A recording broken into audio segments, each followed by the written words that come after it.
In a broadcast interview this week, the Foreign Secretary said an immediate ceasefire in Gaza is one of his highest priorities. After the weakness of the Conservative government's response to the catastrophe that has occurred in Gaza, following Hamas's horrendous attack on Israeli civilians, this is most welcome. But what must follow is rapid and meaningful action. The decision to start refunding for UNRWA and to increase it is a good beginning after the prevarication by the last government. Without it, the delivery of aid to Gaza is jeopardized. But necessary as more humanitarian aid is, it is not a solution.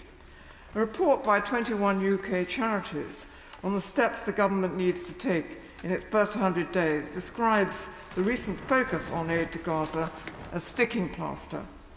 Delivering aid while the bombs keep falling means yet more infrastructure is destroyed and yet more civilians are killed or maimed, and hunger, thirst and disease continue amongst the survivors. This report deserves to be widely read. I want now to focus on a few of the wider issues that it raises, starting with the UK provision of arms to Israel, some of which are directly deployed in military action which kills civilians. We should not be complicit in the death toll, which includes around 20,000 children, even though our delivery of arms to Israel is a small proportion of the total. The Foreign Secretary said he would publish the legal advice he has sought. Could the Minister say, when he replies, when this will be? There can be no reason why this should not be imminent. The second issue concerns the unconditional release of the hostages and the alleviation of their relatives and their awful suffering. There are also around 60,000 Palestinians in Israeli jails under arbitrary administrative detention. They too should be released. What diplomatic steps is the government taking to try to secure the release of both groups? I turn now to international humanitarian law and its application to all the occupied Palestinian territories.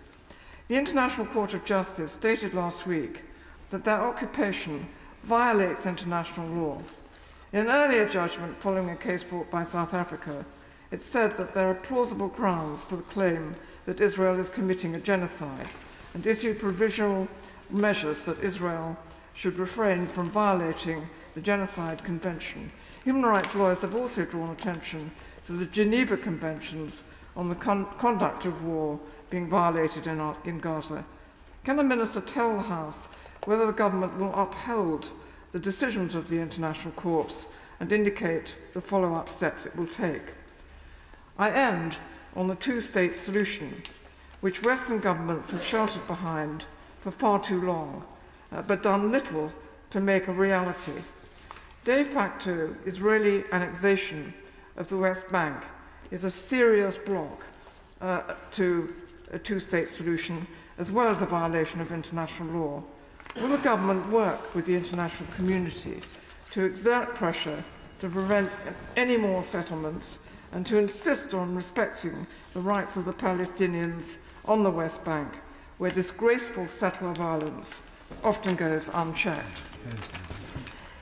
Yesterday, there was a damning verdict by the Financial Times on inaction by the West.